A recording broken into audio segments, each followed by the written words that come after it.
Assalamu alaikum wa rahmatullahi wa barakatuh, which means peace be upon you.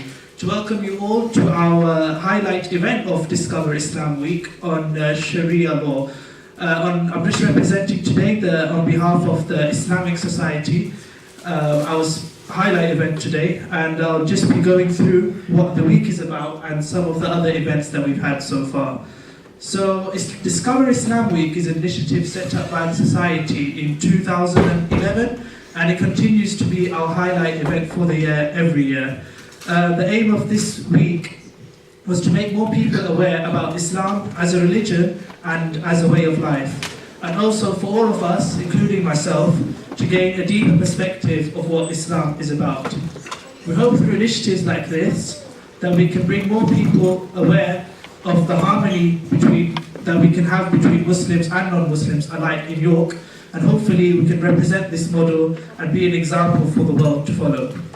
So when we had Islamic Awareness Week, we started on Monday and we had our first event of Can Biological Science Prove That God Exists? We had a great turnout in this room again, really interactive, and I think a lot of people went away with knowing a lot more about how the Islam's holy book, which is the Holy Quran, explains a lot of things in biology, and that's dating back all the way in 1400 years ago.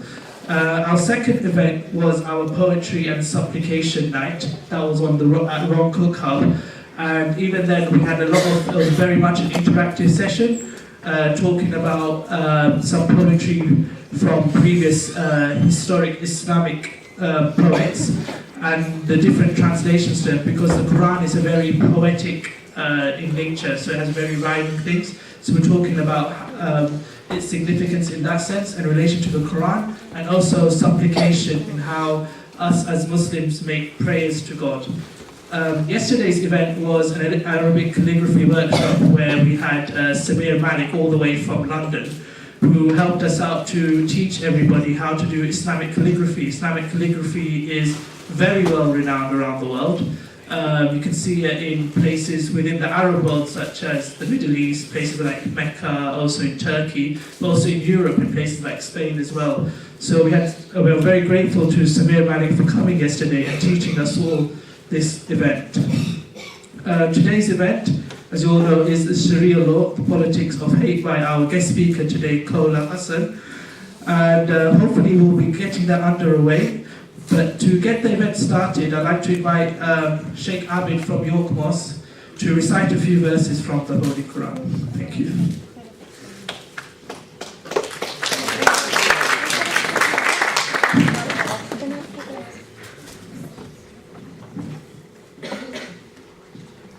أعوذ بالله من الشيطان الرجيم. بسم الله الرحمن الرحيم. ويستفتونك في النساء قل الله يفتيكم فيهن وما يتلى عليكم في الكتاب في يتامى النساء اللاتي لا تؤتونهن ما كتب لهن وترغبون أن تنكحوهن والمستضعفين من الولدان وأن تقوموا لليتامى بالقسط وما تفعلوا من خير فإن الله كان به عليما. وإن امرأة خافت من بعدها نشوزا أو إعراضا فلا جناح عليهما أن يصلحا بينهما صلحا والصلح خير. وأحضرت الأنفس الشح وإن تحسنوا وتتقوا فإن الله كان بما تعملون خبيرا.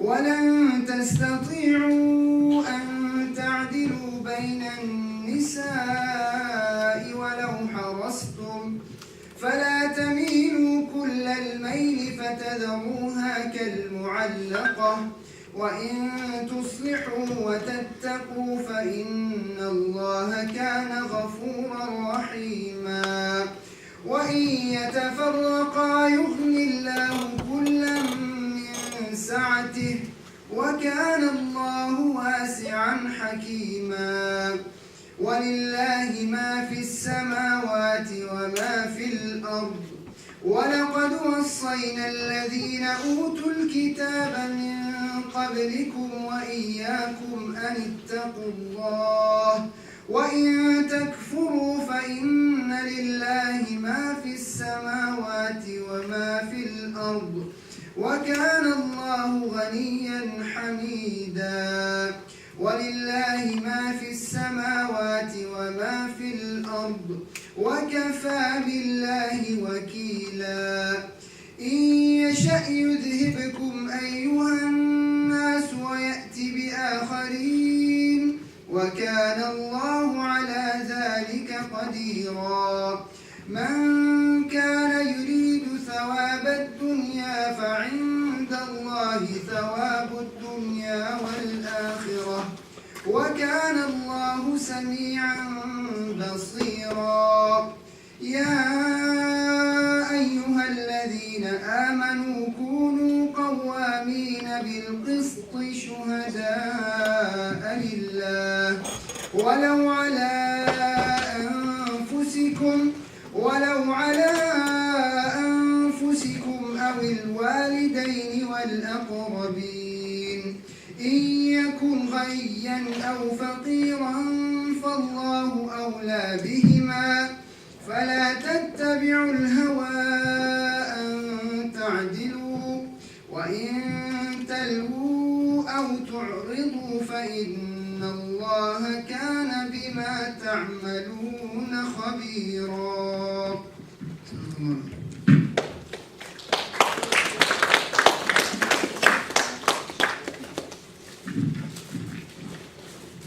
Thank you very much, Sheikh Hamid. Just seeing a few more guests come in. Just like to thank you on behalf of the society for everybody coming today. Very humbled to see so many people here today, and I think it's with the great effort from the Islamic Society that we've been able to pull these things off. So thank you very much for coming. So today our speaker once again is Khola Hasan.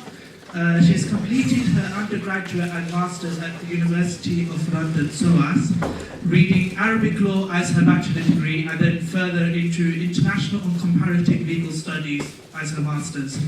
At the age of 17, she wrote her first book, The Crumbling Minarets of Spain, which was first published in English and then later translated into Urdu and Arabic. She is active in interfaith work and an executive member of the East London Three Faith Forum and an interfaith coordinator at the City Circle.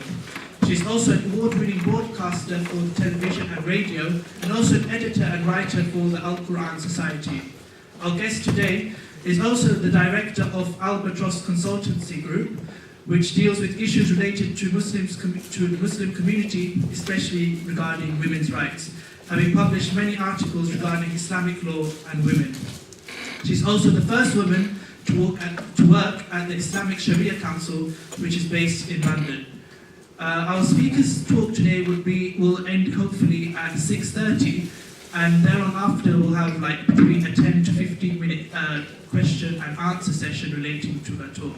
So without further ado, could I kindly invite Khola Hasan to the stage.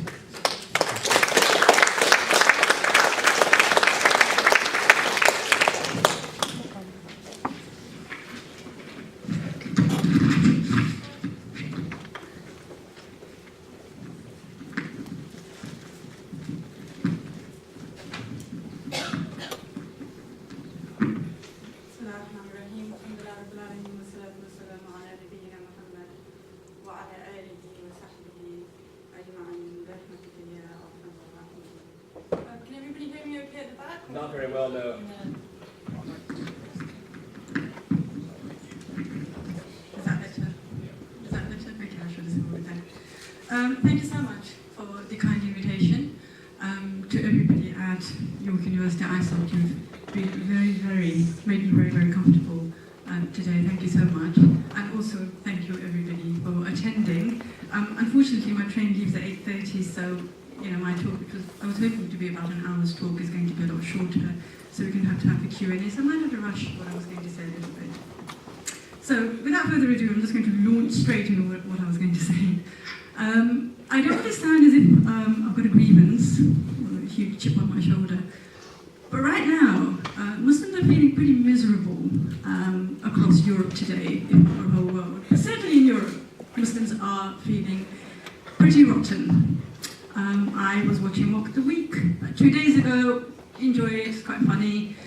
But then there were 10 minutes of just making fun of Islam, Muslims, women in burqa, women in a headscarf, anything and everything to do with Muslims really. The Muslim world does this, and the Muslim world does that, and the Muslim world is mad, and the Muslim world is fanatical, and 10 minutes of this, and I've gone off Mock the Week.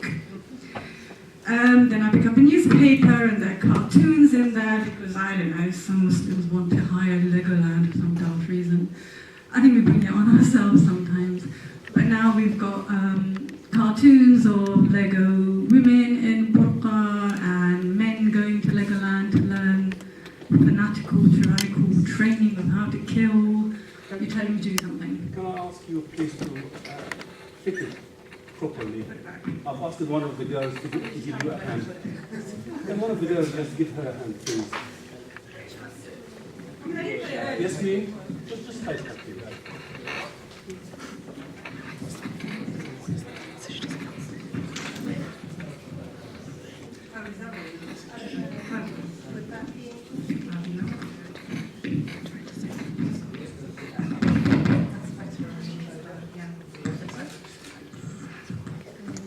Alright, assalamu alaikum, how's that?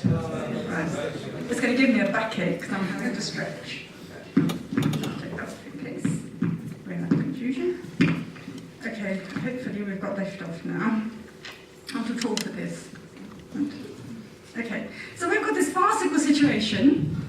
Is that okay? Yeah. Farcical situation where you pick up a newspaper and unless there's a Muslim in it, there's no story really. Either a beautiful woman, the BAFTAs or the any other winning ceremony, or a woman in a burqa and you'll sell. So you've got that sort of situation. Then you've got legislation across Europe, and Muslims are sitting there thinking, oh my God, what are you talking about? Halal meat is going to be banned in Belgium, I think. I think they're the same people who just fed a giraffe to the lions right in front of a group of children. I don't know what's going on in this world. But then Switzerland has banned the building of minarets because it has been inundated with mosques with minarets, and it's losing its stunning countryside because there are so many mosques with minarets. And I read that there are about 4 mosques with minarets in Switzerland. So I'm just wondering how small this country is. And then we've got France, where me, illegal. I cannot address you in France. If this was France, I would not be allowed to address you right now. Is it because I'm insane, or because I don't speak the language, or because I'm thick? I don't know. It could be any reason. No, it's because I've got a piece of cloth on my head, and that makes me very, very unwelcome. So I would not be allowed to address you right now. If I was to cover my face, then I wouldn't be allowed to walk down the street either. What was really interesting was that, I don't know if anybody heard the story with the babes in burqa a few years ago. Did anybody hear the story of the babes in burqa? These were a group of French girls, not Muslims, who were so incensed by the ban on the niqab, the face veil, that they said, okay, fine, we're going to walk down the street with face veils and very little else. So they wore leather shorts and leather sort of bras and face veils, and they walked down the streets. Thankfully, they didn't get arrested, but they were trying to make a point that it was perfectly okay for them to be wearing nothing and to be quite provocative. But the minute you cover your face, you get arrested. So there's this sort of insanity that is going on in Europe at the moment. And Muslims, and sort of this hysteria about Muslims, and now, the newspapers tell us that Muslims have the highest birth rate in the world, and soon there will be nothing but brown people crawling all over Britain, and, and we're going to be bred out. The nice white Anglo-Saxon rate is going to be bred out because of Asian women having too many children. So, and then other newspapers scream the Islamization of Britain and Islamization of Europe, where Muslims, every single one of us, is sitting at home with a little knife or a sword or a gun tucked away, a Kalashnikov possibly, waiting for the day when Muslims will take over Britain and we can come out and chop off all your heads and take over this country. So, that's the news. It's not me, it's the newspapers. Okay? I'm not exaggerating. This is exactly what the newspapers are saying. And it's depressing. So, what do you nice people out there have to fear from Islam? You have to fear, once we are in power, which is most of what we're planning, you have to fear these dreadful medieval punishments where if you nick an apple, you shall have your hand chopped off. If you kiss your girlfriend to whom you are not married, you shall be stoned to death in Leicester Square. Women shall be treated as second-class citizens and will be locked away at home and the key shall be thrown away. Genital mutilation shall be practiced.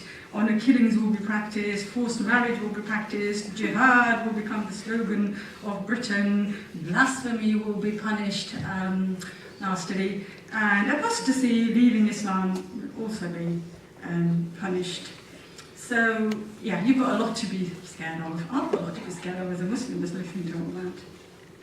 So what's happening in Europe?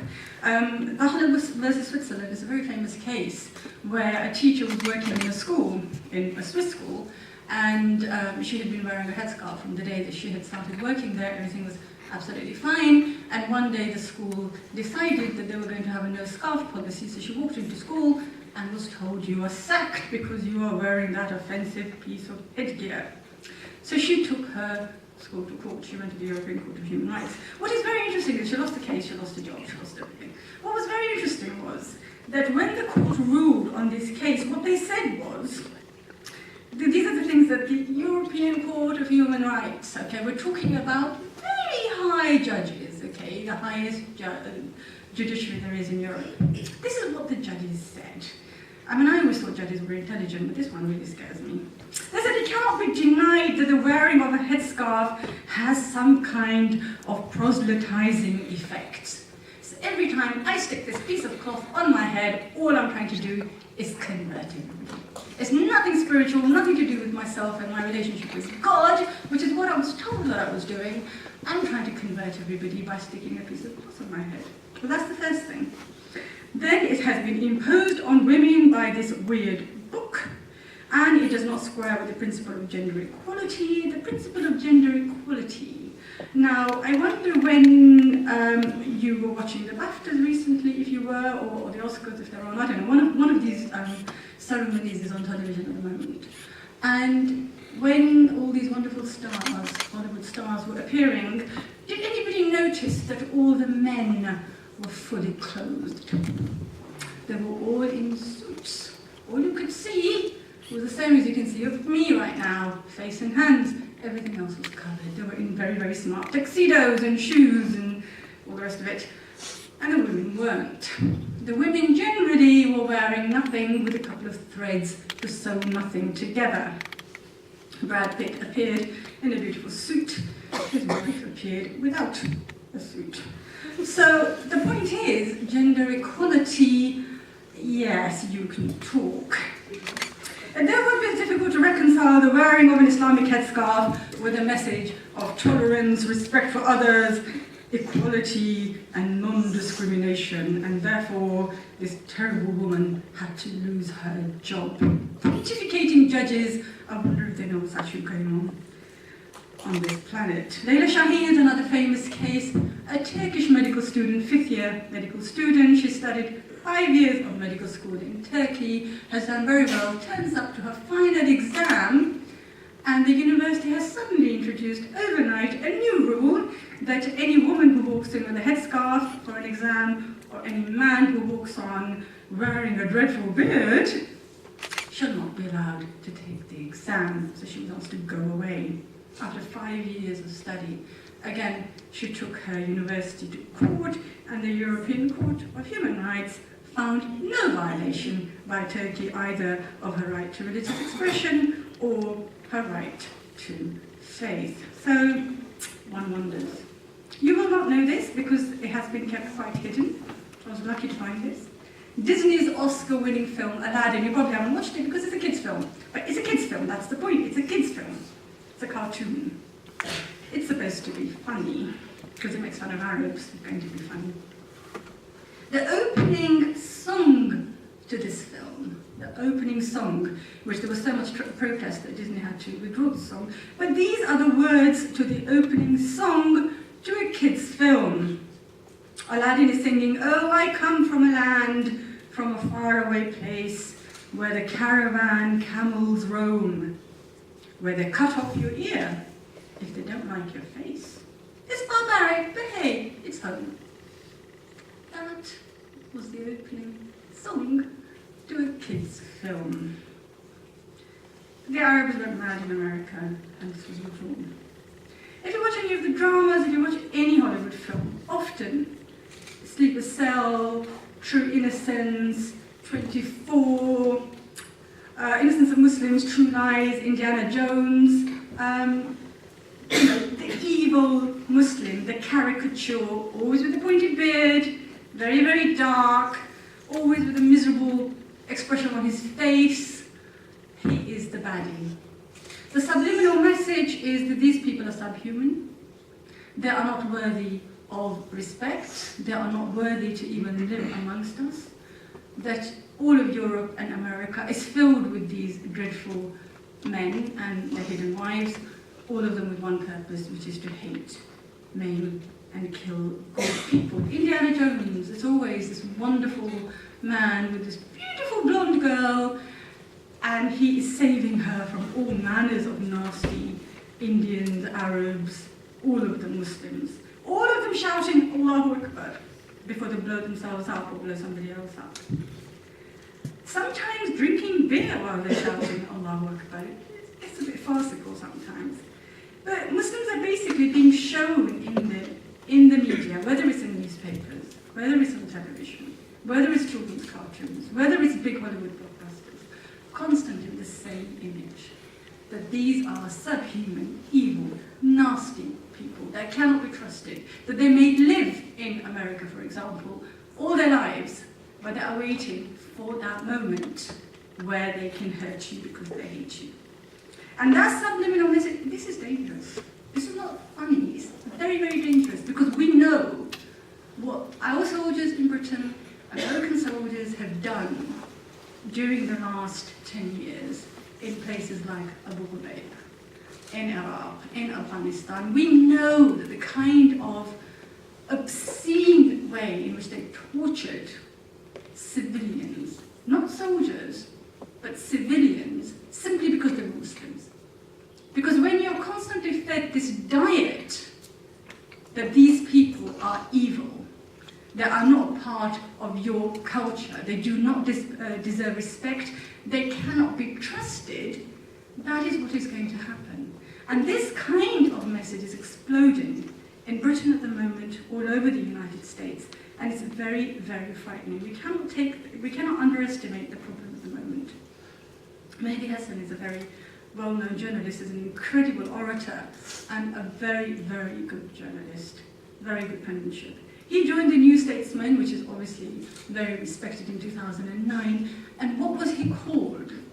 Just because he was the first Muslim to join the New Statesman, he was called a moderate cockroach. A moderate cockroach. Why? Because he was a Muslim. And journalists and magazine writers and critics up and down England said that he may appear to be a moderate Muslim, but in fact he is of the same family as Abu Hamza and Abu Qatada and all these other mental cases that we have, sadly. And his, his last word is that he wants Islam to dominate. So again, no matter what a Muslim is doing, what he lives for is to make Islam dominate, and that is something people should be terrified of, and people are terrified. A couple of stories of incredible falsehood and inaccuracy with newspapers. Just to give you some examples of newspapers are carrying stories, just to show you that this is a deep-seated problem.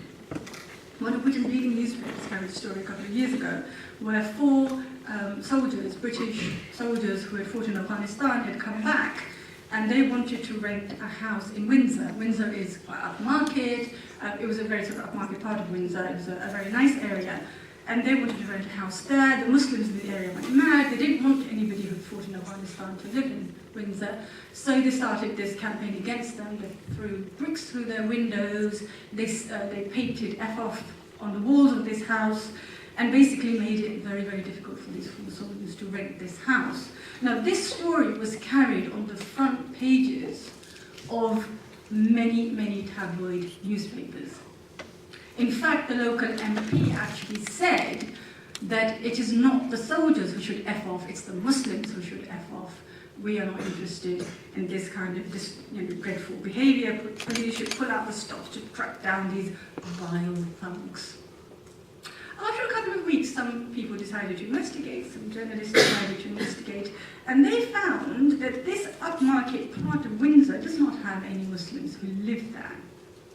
And that this whole thing of throwing bricks through windows and writing F off was not by the Muslims, but it was by ordinary white English people living in Windsor who were worried that the arrival of these soldiers would bring down house prices in their area. Nothing to do with Muslims whatsoever. Did Muslims get an apology from the newspapers concerned? Sadly not. Another screaming headline of a newspaper, "Get off my bus, I need to pray." That was the headline. The story, lots of people sitting on a bus.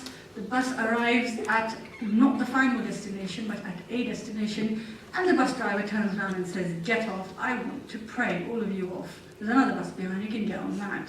So everybody had to get off this bus, and they got onto the next bus. So that was the story, I need to pray. The bus driver needed to pray, so he threw everybody off his bus. When these were Channel 4 investigators, when they investigated, they found that that was nothing to do with prayer, Muslims, nothing.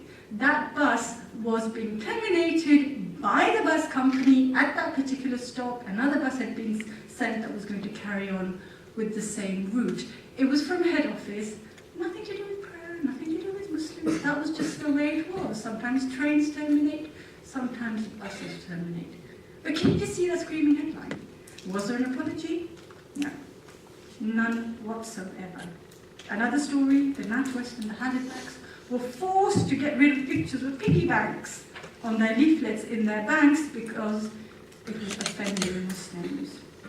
So the headline of the newspaper was, "Now the PC Brigade bans piggy banks in case they offend Muslims." That's the headline. When the journalists spoke to the banks, they said, rubbish. We know nothing about this. Madeleine McCann, you will all have heard of this little girl who disappeared quite a few years ago from her holiday resort. This is a white English girl with white English parents, nothing to do with Muslims. A few years ago, there were quite a lot of stories that possibly her parents were involved in her disappearance, and I know that's a story, that theory is carried on over many, many years. So this theory was being advanced that her mother was somehow responsible for her disappearance. Fair enough. But what was the title in a leading tabloid newspaper in London in England the next day? The title was "Muslim Sickos, Mahdi Kidnap Shock." Muslim sickos. What was it to do with Muslims? There was no mention of Muslims in the story, but the title was Muslim sickos. It just doesn't make sense. I mean, sometimes you just wonder, where is this coming from? So this kind of stuff is just getting, I've got so many stories like this. I'm not going to go into them, but Channel 4 produced a program, It Shouldn't Happen to a Muslim, in which they did a lot of this. Stop and search figures as a result. The stopping and searching of Asians since the International New Anti-Terrorism legislation has increased by 300% of Asians, by 300%. And yet police admit that this 300% rise leads to only 1% of people who are actually arrested. So just the fact that you're Asian and that you've got a beard is enough to have you arrested. And yes, we Muslims have a lot of very weird people within our community, but let's face it, who doesn't? Who doesn't? If we were to try to go into white people, Jewish people, black people who are slightly crazy or very crazy, we find plenty of them. But they don't get front page headlines, the Muslim ones do. There's the difference. And that's what makes Muslims angry. Anjum Chowdhury, look him up, throw away the key, I have no problem with that. Instead, every time he opens his silly mouth and comes up with something daft, it's there. There are newspaper reporters there. There are, television reporters. Why are you listening to him? Why are you listening to him? Why are you giving him front page coverage? He knows it. In 2009, Anjum Chowdhury and a small band of merry followers called Al-Mahajirun planned a rally in London calling for Sharia, which is, I'm going to get on to Sharia in a minute, but you don't know. They put up pictures on their website of what England is going to look like under Islamic rule. So there were pictures of Big Ben, I don't know, turned into a mosque or something, I don't know. Buckingham Palace with segregation, men and women in different areas. I don't know, policewomen outside covered in a burqa, I don't know. So they had all sorts of pictures on their website about how they were going to convert Britain into an Islamic state and how it would look. When the EDL heard, God bless them, they immediately decided to have a massive counter rally. So you've got these two massive rallies by two completely mad groups of people. Okay, and Dear London was getting ready for this. Ordinary Muslims, and these are the majority, ordinary Muslims, moderate Muslims, sensible Muslims, sane Muslims are the majority in this world, thank God. The normal Muslim majority decided that had enough, they were going to do a counter rally. They were going to go heads on with Al-Mahajirun and they were going to shut them down. It emerged that the numbers of the moderate Muslims were going to be much, much, much bigger than Al-Mahajirun could even dream of bringing together. So now, the newspapers were full of this. Al-Mahajirun are coming out, they're going to convert Big Ben into a mosque, they're going to convert Buckingham Palace into I don't know what. And the EDL, all that had maximum publicity. The newspapers were full of this story. The minute the Muslims said, we're coming out and we're going to have a counter rally which is going to be a lot bigger, Al-Muhajirun panicked and disappeared, and none of these rallies happened.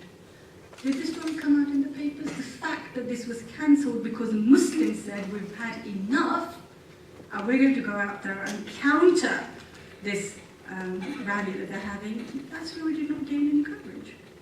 A woman in Marks and Spencer's, I don't know what's wrong with these women in the tills who had the alcohol thing recently, a few years ago. It was a woman had bought a book called The Children's Book of Bible Stories. And this wonderful Muslim woman at the till in Marks and Spencer said, I will not serve you because this is a bad book. But she refused to serve her. That story was front page again. That the Muslim woman would not serve somebody for buying a book about the Bible. The fact that Muslim leaders up and down this country very loudly called for that till worker to be sacked was again not mentioned in any of the papers. And therefore it is not surprising when the ex-Archbishop of Canterbury a few years ago made the mistake of mentioning Sharia law. There was this explosion, everybody got very, very angry and very, very irate about it. You cannot even use the word Sharia anymore in public without people getting really, really wound up. Baroness Cox, who is a baroness who sits in the House of Lords, introduced her arbitration and mediation bill in 2011. Thankfully, she didn't get enough support, and after the second reading, died a very early death. But she made the point in her bill, Sharia law discriminates against women and children and puts those who have experienced violence and abuse at further risk. A statement for, you can't question it. That is a statement. It puts women and children at risk, and that's it. She made libelous comments about Sharia councils, about what is happening within the Muslim community, that Muslims want a parallel legal system. And if you watch Panorama, it was called The Truth About Sharia Councils. That's what it was about, that Muslims want a parallel legal system. So we're all sitting here trying to get our own legal system in which we can chop off the hands of thieves and stone adulterers and all the rest of it. If somebody drinks alcohol, we're going to whip them and whatever. Parallel legal system frightens people. The thought that Muslims want to go their own way and don't want to be part of the wider society. What do Sharia councils do? I work for the Islamic Sharia Council. The Islamic Sharia Council was the first Sharia council that was set up in this country about 35 years ago. and has been at the forefront of the work to do with Muslims in this country. What do we actually do? I'd like to tell you that very quickly. Our main work is mediation in family disputes and religious divorces. That's what we deal with. We have absolutely no interest in criminal law. Absolutely none. We have absolutely no interest in civil divorce, civil marriage. That is the state's job. All we deal with are religious issues, issues to do with Muslims praying. We have to pray 5 times a day. What do we do in winter when my afternoon prayers at 12 o'clock, my late afternoon prayers at 2 o'clock, and my sunset prayers at 4 o'clock? So I'm going to pray 3 prayers literally in 12 to 4 hours, where I could have a job, I could be at university, I could be in a class, I could be anywhere. How do I condense these 3 prayers in those 4 hours? In summer it's a lot easier. These are the issues that we deal with. Rape. What do we do with a woman? What do we do when a woman has been raped, a Muslim woman? And in Islam, abortion is not permitted. And yet here is a woman who has been raped and says, well, I'm not carrying somebody else's child. I will never forget what happened to me as long as I have this child. Fostering, concept of adoption, it's a huge issue in the Muslim community. There are all sorts of issues, religious issues, that the state cannot deal with and has no interest in dealing with, and that's what we deal with on a daily basis. And in fact, we're not the only ones doing it. The Jewish community has the best dean, does exactly the same job. The Christian community has ecclesiastical courts. They do exactly the same job. Other ethnic minorities, the Hindus and the Sikhs, they have in-home mediation services to allow the communities to have culturally and religiously sensitive mediation and counselling in personal family law disputes. Every community is doing that, and yet the Sharia councils are being targeted as if we're out there, quietly trying to get this paralegal system up and happening. So what is Sharia law? You see, in the olden days, if a child didn't eat his greens, his mum would say, eat your greens or the bogeyman will come and eat you up or something. She used to scare her child with this concept of the bogeyman. Now you don't need to say that, just say, eat your greens or the Muslims will come and get you. But, it's, or Sharia, Sharia practices will come and get you. So what is Sharia law? I mean, there's so much fear that the minute I say I'm an Islamic law consultant, people go, no Sharia law, is it? It terrifies people. So what is Sharia? Let me just tell you what Sharia is. Sharia is massive. Sharia is a whole of Islamic law. It's massive. For me, it is the fact that I pray 5 times a day. Does it in any way bother you, impinge on your rights, abuse you, hurt you? The fact that 5 times a day I disappear into a corner and pray to God? No, I hope not. I hope it's not bothering anybody. The fact that I got married in a certain way. I had a religious ceremony. I had a civil ceremony as well, but I had a religious ceremony, and that was very, very important to me. When I die, I will be buried in a very, very certain way. I shall be washed in a certain way. I shall be shrouded in a certain way. There will be prayers said on me in a certain way. I will be buried in a certain way. Does that hurt or offend anybody? No, I hope not. My sons have been circumcised, not my daughter. That is Sharia. I eat halal food. I wear modest clothing. I wear a headscarf. Before I pray, I wash it in a certain manner. I attend Friday prayers. I fast the month of Ramadan. I go for pilgrimage.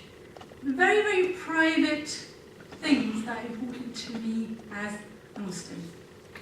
Hopefully, none of them are in any way impacting on people who are not Muslims around me. And I hope that if they are impacting on other people around me, it's in a positive way, because Sharia also tells me that you cannot be a Muslim if you are not a good person. If people are not safe from your tongue, if people are not safe from your hand, if you are evil, if people are frightened of your evil, you cannot be a good Muslim. So hopefully the fact that I practice Sharia means, I hope, that I am a good person because of it, and that people around me are not scared of me, intimidated by me, frightened of me. That is what actually Sharia means to me. Does it mean criminal law? Yes, Islamic law includes criminal law. a criminal law can only be practiced by a Muslim government. There is no Muslim government in this country, so the question doesn't even arise. I have studied Islamic criminal law, I think it's absolutely fabulous. It's got nothing to do with this country, so I don't even talk about it. There's no point in even talking about it. What do Muslims want when we're talking about Sharia in Britain?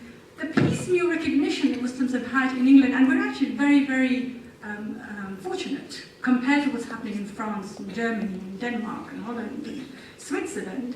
Muslims in Britain have been very, very fortunate, and I'm proud of that. I'm proud that our governments have not stooped to the level of the French and the Danish.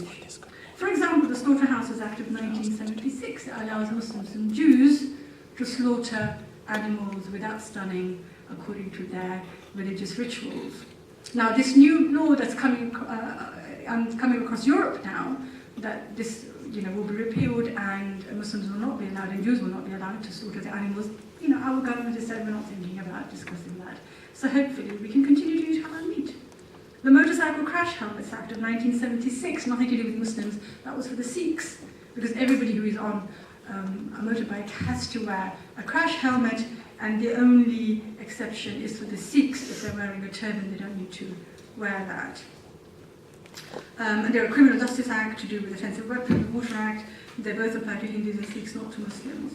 So the point is that this kind of piecemeal recognition for various ethnic minorities has been welcomed by ethnic minorities. And in fact, I think Muslims are more than happy with that. So what is Sharia about?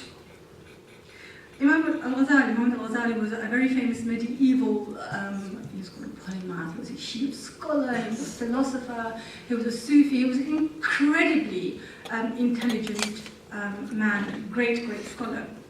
And he identified for the first time the core principles of Sharia. What is Sharia? And he said Sharia is about preserving 5 things. That's what the essence of Islamic law is about. Preserving religion, life, intellect, property, and lineage.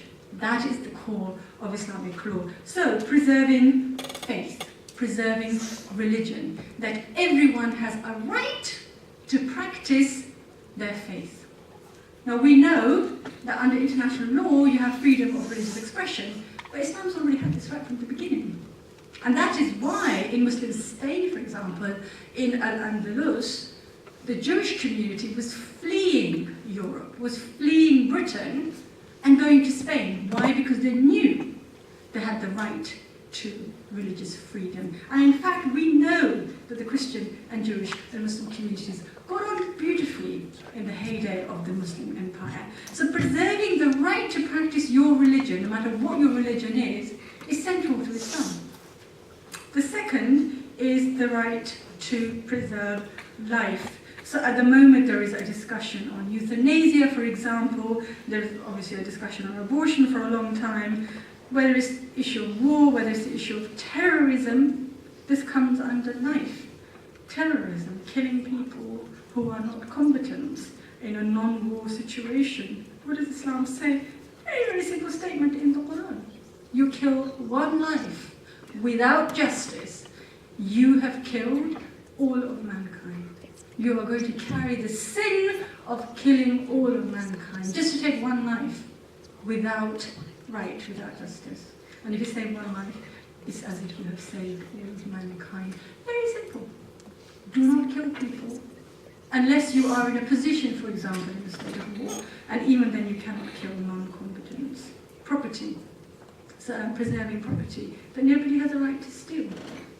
Nobody has a right to take what does not belong to them. And lineage, and that is why there's such strict rules in Islam about marriage, about, you cannot have a sexual relationship with anybody to whom you are not married, and very, very strict penalties for that, because it's important that there is a strong family structure and children know exactly who they belong to. So that is really the essence of what Sharia law is about. Now, if you look at amputation of the hand for theft, I think there's something in the Bible about that. Cut off your hand if it offends you, cut out your eye if it offends you. What does the Quran say about cutting off the hand? Yes, Islamic law, the hudud punishments allow the cutting off the hand. But that doesn't mean that you walk down to your local, Morrison or whatever, and you pick up a packet of crisps and you put it under your jacket and you walk out, the Muslim will come and chop off your hand. In a Muslim country, the judge has at his hands a lot of discretionary punishments. He can make you pay for it, he can make you do work in the community, he will force you to go and apologise to the person that you stole from, he can send you to jail, not for a bag of crisps obviously, but for something a bit bigger, he can send you to jail, etc., etc. So the cutting off the hands is actually the final punishment. It is a deterrent, it's there to scare the daylights out of you. But it's not the first port of call. And yet, when you read press reports, the impression you get is you steal and your hand is chopped off. No, that's not what it's about. It is the final deterrent. And in fact, judges are encouraged not to go to the final deterrent because there's so much at their disposal. There is rehabilitation.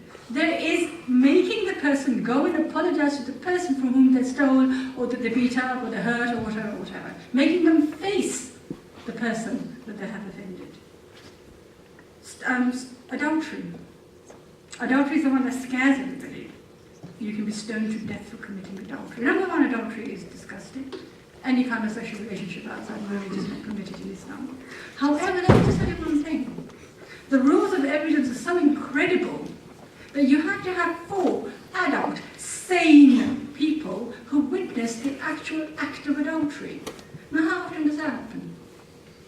The whole point is not to punish adultery, because adultery generally takes place behind closed doors, and Muslims are not allowed to peek at people's keyholes. That is forbidden.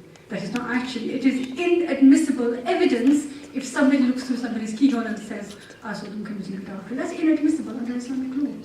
The point about the 4 witnesses is to stop public indecency. That's the point. That God does not want a society in which people openly fornicate and do what they like. Has that ever happened in society? What's happening right now? Films, Hollywood. People are, a couple were arrested recently on the tube for openly doing something they shouldn't have. And that's the kind of indecency that Islam doesn't like, and is punishable. Very, very rare. Very, very rare in the Muslim community. I need to finish actually because I've run out of time. So I am going to finish with 2 things.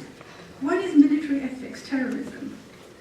Yes, I know so-called Muslims are up to all sorts of bad stuff in this world when it comes to terrorist activity. I don't have time to go into the whole politics of history and colonialism and invasion of Muslim lands without right, without justice. I don't have time to go into that. But I'll just read one little bit. And this is Abu Bakr, who was the first caliph, the first Muslim leader after the Prophet. He was sending an army to Syria. And as the army was leaving, he walked with them.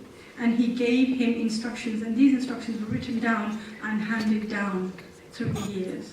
He said, I instruct you in 10 matters. Do not forget them. Do not kill women, children, the old, and the infirm. Do not cut down fruit-bearing trees. You don't ruin the land for other people who live there. What are we doing with our carpet bombing and our long-distance missiles? What do we do these days? So military ethics, when people talk to